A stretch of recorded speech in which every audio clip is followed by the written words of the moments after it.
Hola a todos. I have a really fun video to share with you guys today. I just got back from Mexico City, and while I was there, I met up with another Spanish language content creator. His name's Linguistu, and he's been tracking his Spanish progress over the past year on TikTok and Instagram. Our hostels weren't too far from each other, so I took the opportunity to ask him questions about his language learning journey, some of his controversial opinions, and even take some time to test both of our language levels and interview him a bit in Spanish as well. Let's get into the interview. Hey everyone, I'm here with Stu. If you're on TikTok or Instagram Reels, you'll know him for his Spanish content creation. You ready? Yeah, I'm ready. What made you want to start learning Spanish? So originally, when I was much younger, I started studying it at school, and my mother used to live in Spain in like the 80s. She lived in Mallorca and also Valencia for a bit. So when I was like 8 or 9 years old, we used to go on family holidays, and my mum would be like going for it, chatting Spanish, and I'd get a bit jealous and be like, oh, I can't understand what's going on. And then it made me want to study it at school, GCSEs, which is when you're like 13 to 16 at the end of secondary school in, I know this bug's really annoying, in the UK. And then I decided to study it for A level as well in college. I got a U, so I completely flopped it.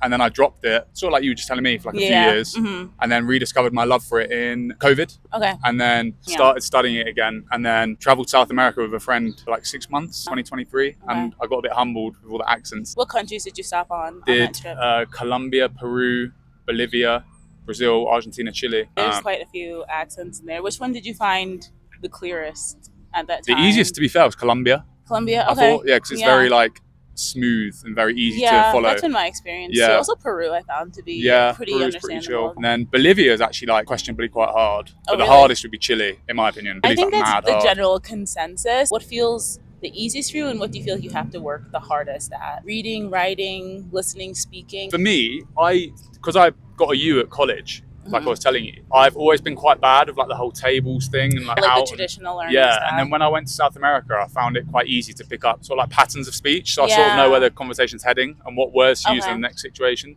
So for me, I think conversation's the easiest, and that's how I've learned most of my like I don't know what level I am, B1, C1, C2. I have no idea. Communicating. Yeah, I just communicate. So I'd say communication, and then listening. I feel like I'm quite good at. So if I don't really understand, I can piece it together in my head. And it's also one of the easiest things to practice on your own too. Yeah, reading I'm okay, because if I've got a newspaper or whatever, I can just highlight the words I don't know. Writing, writing's probably the one. Fully producing your own thoughts and making it coherent. My biggest thing with writing is making it flow. I'm not that great with connecting words. I just never intentionally studied those. So it kind of sounds a little choppy, I think, sometimes when I write. Yeah, I agree. And for me, someone like me who just learned through speaking, when I speak, I sometimes wing it and say the verb in English with like a Spanish twang and just hope it's right. Whereas when I'm writing, whereas if you're writing, that's just not going to, you know what I mean? You'll be like, what has he just written there?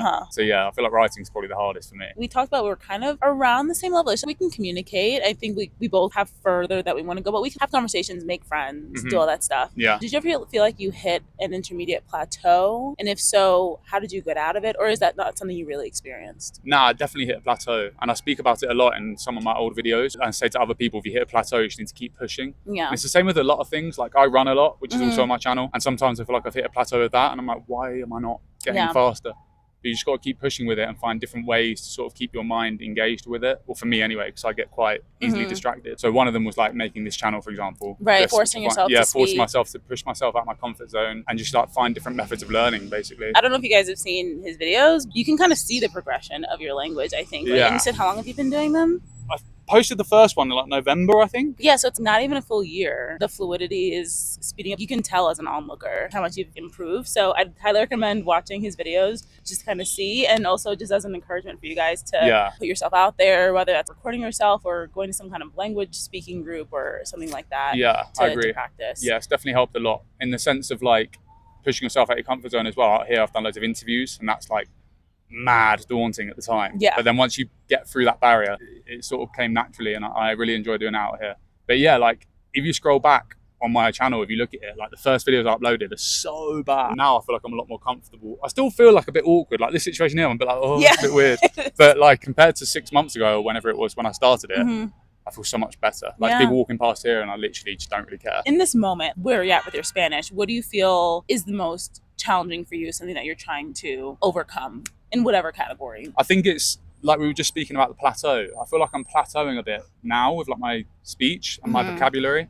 in the sense that I'm volunteering in a hostel currently at the start of my 6-month trip because I'm running the Mexico City Marathon. I'm volunteering in the hostel. The other volunteers are all Hispanic, so they all speak Spanish to each other, and they don't speak that good English. Okay. And they have conversations amongst themselves, and then they'll ask me a question in the middle of the conversation, and I just won't be following along. And I'm like, shit, I need to actually. Conversations are tough. It's mad to follow along when you're actually in deep because they don't know any English, so it's not like I can wing it and be like, oh no, I'm trying to say this. I have to fully engage. So I think it's like getting to the next level of fluidity, like pushing to that next level. Yeah, I think the group conversations is a big one because it's like when I'm talking one-on-one or with maybe two people that are speaking Spanish, the conversation kind of flows. I'm more engaged, and maybe they're speaking a tiny bit slower, but in a group it's just ping-ponging so quickly, so I just don't feel fully comfortable to engage, and then I end up just being a bystander.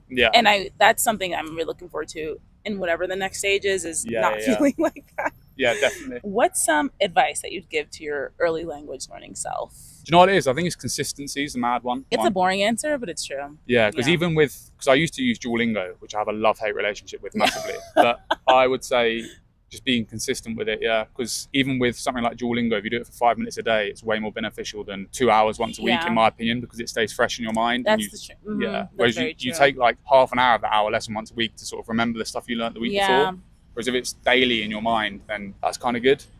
So I just say staying consistent with it, and then also just being confident to throw yourself out there. Like since I've approached people, like we've met up and done stuff like this, it takes it to the next level. Yeah, just takes me to like realms of learning Spanish that I've never been at before, which is kind of cool. What's your most controversial language learning opinion? Controversial language learning opinion. Once you learn the basics, Duolingo and all the other language learning apps are shit, I think. That's a good take. That's probably that's the one I agree think with of that. Top of my head, yeah. To put the answer into short, if I wanted to explain it fully, it would be like 10 minutes long. But to put it into like a 10-second snippet, I would say for the basics, it's unreal if you know nothing. For like all the conjugations and how to speak it and how to place words in different parts of a sentence because it differs from English. But then once you start to advance, I was learning stuff like the dog reads the newspaper. When am I ever going to, do you know what I mean? Seriously. Like, it's a cool game if you're like first starting out, but... it gets you good at the game. It doesn't get you good at Spanish necessarily. And you can sort of figure it out as well without learning if you really wanted to. Yeah, that's true. I definitely had that experience. Yeah, but then also just like stupid phrases like, oh, the bear goes to the shop. And I'm never going to say that to anyone. I want to learn more sort of,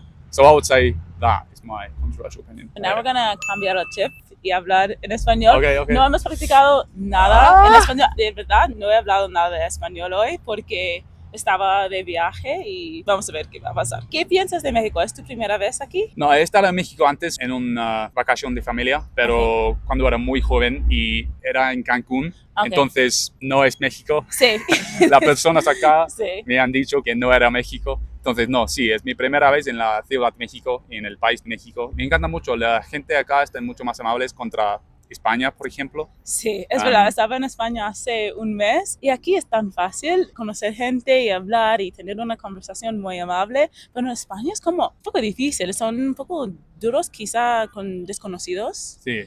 Pero aquí con desconocidos más extrovertida, más abierta. Sí, estoy de acuerdo contigo porque especialmente haciendo mis entrevistas en mi móvil y mis vídeos en línea, acá la gente está mucho más feliz que estoy aprendiendo la lengua de ellos. En España, por ejemplo, la gente está más fríos. Es como Londres un poquito, ¿no? O Europa en general. No es toda la gente en España, pero eso es mi experiencia.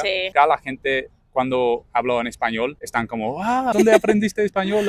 Es una cosa muy buena acá para aprender, especialmente en el hostel, por ejemplo, mejorando cada día. Y también acá prefiero porque hay muchos acentos diferentes en la Ciudad de México, de Venezuela, por ejemplo, o Argentina, o Panamá, Costa Rica, Cuba. Entonces, hay una mezcla de acentos y necesito... Sí, acostumbrarte a los acentos diferentes. Sí, ¿Y qué piensas de la comida aquí? ¿La comida mexicana te cansa o...? No, me encanta la comida acá. Siempre pensé que he probado la comida de México antes, pero ahora estoy acá comiendo cada día.